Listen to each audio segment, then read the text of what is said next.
अस्सलाम आज की वीडियो में हम एचएमपी शंट की बात करेंगे। अब HMP shunt basically hexose monophosphate pathway होते हैं एंड ये एक तरफ से ऑल्टरनेटिव पाथवे है ग्लूकोज के ऑक्सीडेशन के लिए, मतलब ये ग्लाइकोलिसिस एंड टीसीए साइकिल से ऑक्सीडेशन नहीं होती है। एचएमपी शंट के थ्रू ग्लूकोज की ऑक्सीडेशन होती है एंड ये इंपॉर्टेंट इसलिए क्योंकि हम इसमें देखेंगे कि इसमें आपकी कुछ पेंटोज शुगर्स निकलती हैं, इसमें आपके एनएडीपीएच प्रोड्यूस होते हैं जो कि रिड्यूसिंग इक्विवेलेंट्स प्रोवाइड करते हैं एंड इसमें कार्बन डाइऑक्साइड भी रिलीज होता है एंड इसमें एटीपी की जरूरत नहीं होती। याद रखना इसमें एटीपी का यूज नहीं होता।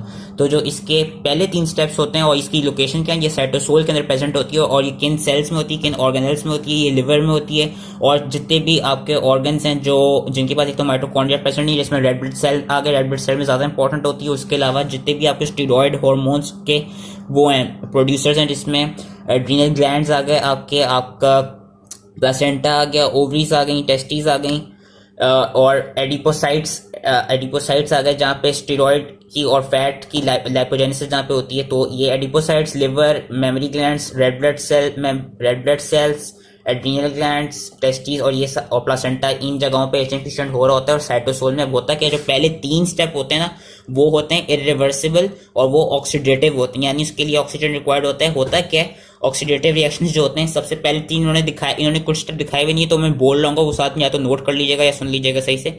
होता है कि जो पहला स्टेप होता है which is done by the enzyme, most important enzyme glucose 6 phosphate dehydrogenase. Glucose 6 phosphate dehydrogenase करता है क्या, ग्लूकोज 6 फॉस्फेट को 6 फॉस्फो ग्लूकोनोलैक्टोन में कन्वर्ट करता है। Glucose 6 phosphate dehydrogenase glucose 6 phosphate को 6 फॉस्फो ग्लूकोनोलैक्टोन में कन्वर्ट करता है। फिर 6 फॉस्फो ग्लूकोनोलैक्टोन हाइड्रोलेस क्या कराता है कि 6 फॉस्फोग्लूकोनोलैक्टोन हाइड्रोलेस H2SC दिखाया है वो उसको हाइड्रोलाइज कराता है और उससे होता है कि उससे 6 फॉस्फोग्लूकोनेट प्रोड्यूस होता है। एंड होता है कि जो पहला स्टेप होता है, जो पहले 3 स्टेप्स हैं इरिवर्सिबल हैं, जो पहला स्टेप था जिसमें G6PD glucose 6 phosphate dehydrogenase required था उसमें आपका एक मॉलिक्यूल निकल जाता है NADPH का, ठीक है। जैसे ही G6PD आता है उससे ग्लूकोज 6 फॉस्फेट से 6 फॉस्फोग्लूकोनोलैक्टोन बना और एक NADPH निकल गया। फिर 6 फॉस्फोग्लूकोनोलैक्टोन हाइड्रोलेस से उसी एंजाइम के उसी नाम के हाइड्रोलेस से फिर हाइड्रोलाइज हुआ और उससे 6 फॉस्फोग्लूकोनेट बना। अब 6 फॉस्फोग्लूकोनेट पे एक डिहाइड्रोजिनेज एक्ट करेगा जिससे क्या होगा, 6 फॉस्फोग्लूकोनेट कन्वर्ट हो जाएगा राइबोलोज 5 फॉस्फेट में और जिससे एक CO2 निकल जाएगा और एक और NADPH निकल जाएगा। ये 2 NADPH निकल गए, ये इंपॉर्टेंट होंगे, इनकी मैं इंपॉर्टेंस बाद में बताता हूँ। बेसिकली 2 NADPH निकलने थे जो कि प्रोड्यूस हो गए और CO2 निकलना था जो कि प्रोड्यूस हो गया और राइबोलोज 5 फॉस्फेट एक पेंटोज शुगर निकलनी थी जो कि हमारे पास आ गई। अब होता क्या है कि इससे आगे जितने भी स्टेप्स है ना ये बेसिकली इंटरमीडिएट्स प्रोवाइड कर रहा होता है डिफरेंट मेटाबॉलिज्म्स के लिए। होता क्या है कि जो एचएमपी शंट था मेन बस ये 3 स्टेप्स इरिवर्सिबल जो स्टेप्स थे इसके ऑक्सीडेटिव स्टेप वो याद रखने थे, फिर से रिवाइज कर रहा हूँ। ग्लूकोज 6 फॉस्फेट पे G6PD ऐड करा जिसकी वजह से एक NADPH निकला और 6 फॉस्फोग्लूकोनोलैक्टोन बना। 6 फॉस्फोग्लूकोनोलैक्टोन पे हाइड्रोलेस ऐड किया जिसकी वजह से H2O आया और 6 फॉस्फोग्लूकोनेट बना। 6 फॉस्फोग्लूकोनेट पे फिर 6 फॉस्फोग्लूकोनेट डिहाइड्रोजिनेज ऐड किया जिससे एक और NADPH निकल गया, CO2 भी निकल गया एंड राइबोलोज 5 फॉस्फेट आ गई। अब राइबोलोज 5 फॉस्फेट के साथ क्या होता है कि या तो जो राइबोलोज 5 फॉस्फेट है या तो ये अपने क्या कहते हैं नाम के आइसोमरेज के अपने नाम के ये क्या कहते हैं बेसिकली अपने नाम के एपिमरेज के थ्रू राइबोलोज 5 फॉस्फेट एपिमरेज के थ्रू ये कन्वर्ट हो जाएगी जाइलुलोज 5 फॉस्फेट में, या ये अपने नाम के आइसोमरेज के थ्रू या कीटो आइसोमरेज के थ्रू ये कन्वर्ट हो जाएगी राइबोज 5 फॉस्फेट में, ठीक है। राइबोलोज 5 फॉस्फेट की 2 फेट्स होती हैं और ये रिवर्सिबल होते हैं सारे स्टेप्स। अब जो आगे के जितने भी ये नॉन ऑक्सीडेटिव में रिवर्सिबल होंगे होगा क्या, राइबोलोज 5 फॉस्फेट या तो अपने नाम की ही कीटो आइसोमरेज से कन्वर्ट हो जाएगी राइबोज 5 फॉस्फेट में या अपने नाम के ही एपिमरेज से कन्वर्ट हो जाएगी जाइलुलोज फॉस्फेट में।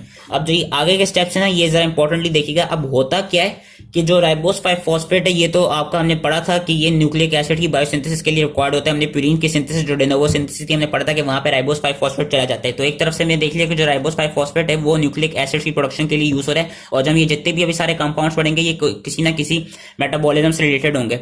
अब होता क्या है, ये इन्होंने यहाँ पे ब्लू में 5 कार्बन दिखाए हैं और रेड में 5 कार्बन क्योंकि दोनों राइबोस एंड जाइलुलोज ये पेंटोसिस हैं।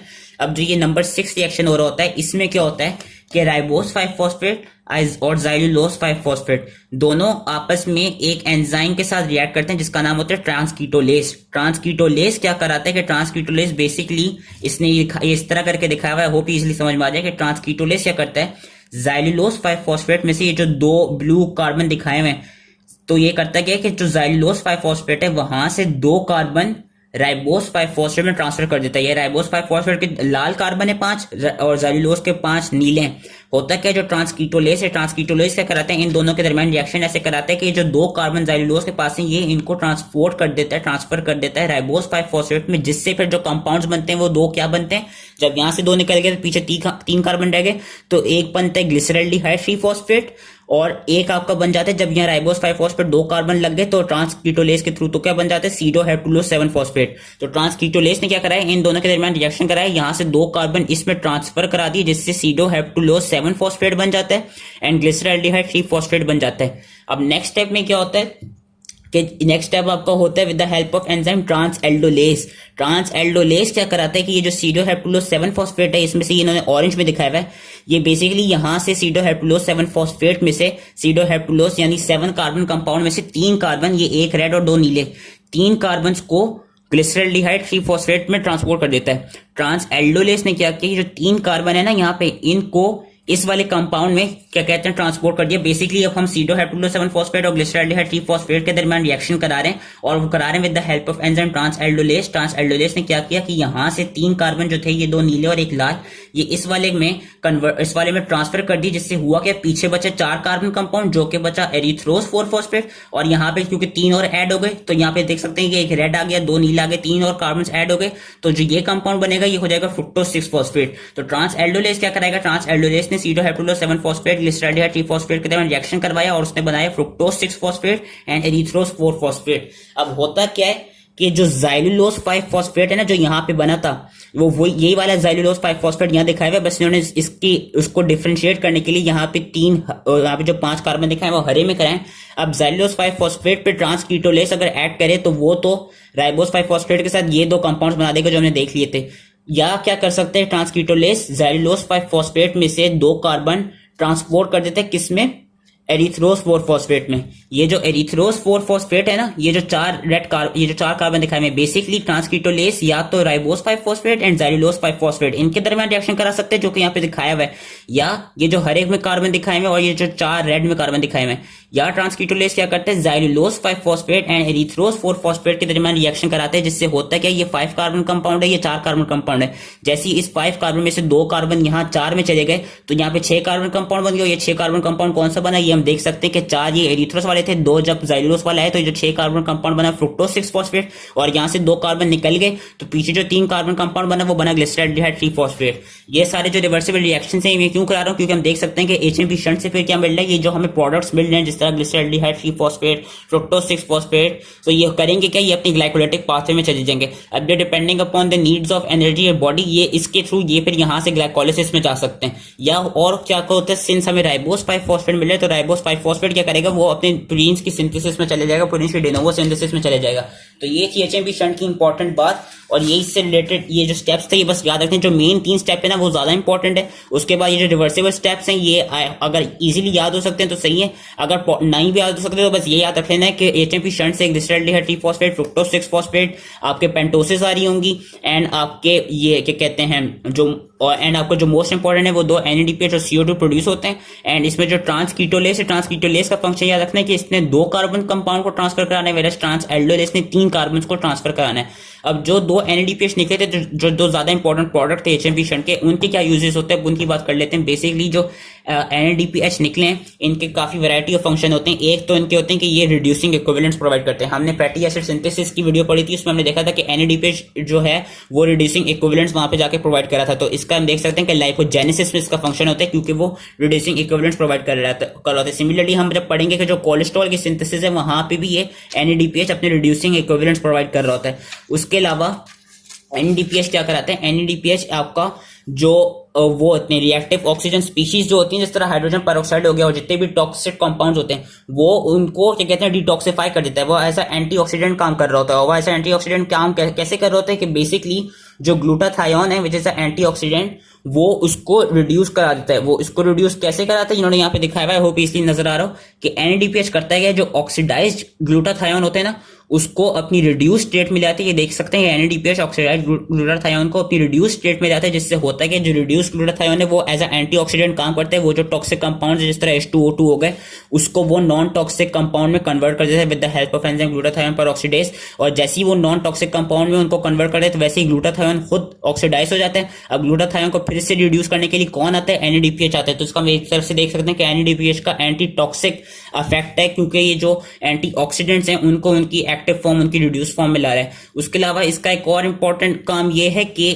जो साइटोक्रोम P450 मोनोऑक्सीजिनेज सिस्टम है, जो कि हमने पढ़ा, जो कि आई थिंक हमने पढ़ चुके हैं एड्रिनल ग्लैंड्स की वीडियो में, कि जो उनमें इनर माइटोकॉन्ड्रियल मेम्ब्रेन होती है ना, वहां पे जो साइटोक्रोम P450 सिस्टम होता है, साइड चेन क्लीवेज एंजाइम जो होते हैं, वहां पे NADPH अपने रिड्यूसिंग इक्विवेलेंट्स प्रोवाइड कर रहा होता है। और सिमिलरली हमने जो ग्लूकोकॉर्टिकॉइड्स और मिनरलोकॉर्टिकॉइड्स की वीडियोस पढ़ी थी उसमें हमने देखा था कि NADPH आ रहे होते हैं कुछ कुछ रिएक्शंस में। तो बेसिकली हम देख सकते हैं NADPH का एक काम ये है कि वो रिड्यूसिंग इक्विवेलेंट्स प्रोवाइड करते हैं, तो उस तरह से वो स्टेरॉयडल हार्मोन्स की सिंथेसिस कराता है। वो आपका हम देख सकते थे उसमें कोलेस्ट्रॉल से प्रेग्नेनोलोन की वो सिंथेसिस करा रहा था।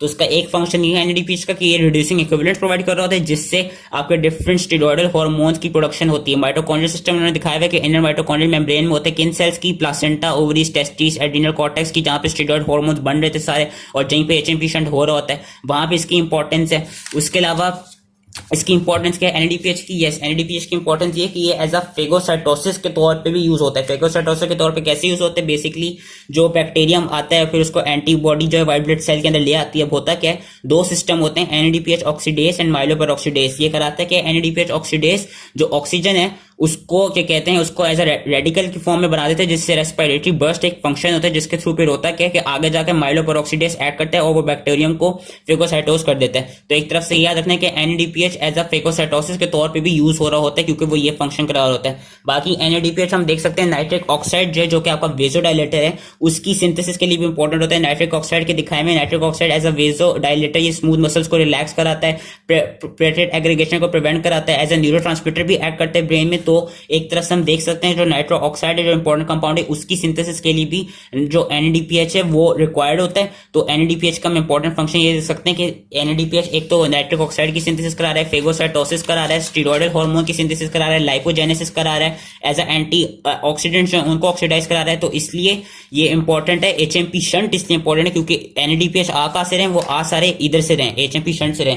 तो एक तरफ से हम ये इंपॉर्टेंस दे सकते हैं NADPH की। दूसरा हम एक और इंपॉर्टेंस देखेंगे कि जो रेड ब्लड सेल्स होते हैं, मैंने कहा था रेड ब्लड सेल्स में भी HMP शंट हो रहा होता है, वहां पे भी जो ग्लूटाथायोन होती है वो उसकी रेड ब्लड सेल्स की जो मेम्ब्रेन है उनको क्या कहते हैं, उसकी इंटेग्रिटी को मेंटेन रखती है और उसकी मेम्ब्रेन को बचाती है ऑक्सीडेटिव स्ट्रेस से और किसी भी ऑक्सीडेटिव कंपाउंड से। हम देख सकते हैं रेड ब्लड सेल का कंपाउंड है। रेड ब्लड सेल में हो क्या रहा होता है कि जो NADPH है वो वहां पे ग्लूटाथायोन को रिड्यूस फॉर्म में रखता है, जिससे अगर कोई खुदा ना खास्ता आपकी रेड ब्लड सेल के अंदर कोई टॉक्सिक कंपाउंड्स आ गए तो वो इजीली रिड्यूस्ड फॉर्म में इजीली नॉन टॉक्सिक बन जाते हैं। क्यों? ग्लूटाथायोन के थ्रू। ग्लूटाथायोन रिड्यूस फॉर्म में कैसे आता है? वो आता है NADPH के थ्रू। तो इस तरह का एरिथ्रोसाइट्स में भी एक इंपॉर्टेंट फंक्शन है। अब हम एक डिजीज पढ़ते हैं which is known as G6PD deficiency, जो कि पहला स्टेप हो रहा था HMP शंट का। अगर ग्लूकोज 6 फॉस्फेट डिहाइड्रोजिनेज एब्सेंट हो तो HMP शंट नहीं हो पाएगी, और जब HMP शंट नहीं हो पाएगी तो होगा क्या, जो NADPH है जो कि इतना इंपॉर्टेंट, जिनकी इंपॉर्टेंस मैंने इतनी बताई, NADPH जो NADPH प्रोड्यूस हो रहे थे वो प्रोड्यूस होंगे ही नहीं। जब दो NADPH आएंगे ही नहीं तो उससे होता क्या कि इस केसेस में देखा गया, इन केसेस में पर्सन्स को एक तो ये एक्स लिंक्ड है, ज्यादातर मेल्स अफेक्टेड होते हैं। इनको देखा गया कि इन डेफिशिएंसी में ज्यादातर मोस्टली तो एसिम्प्टोमेटिक होते हैं, लेकिन इसमें हीमोलिटिक एनीमिया होता है।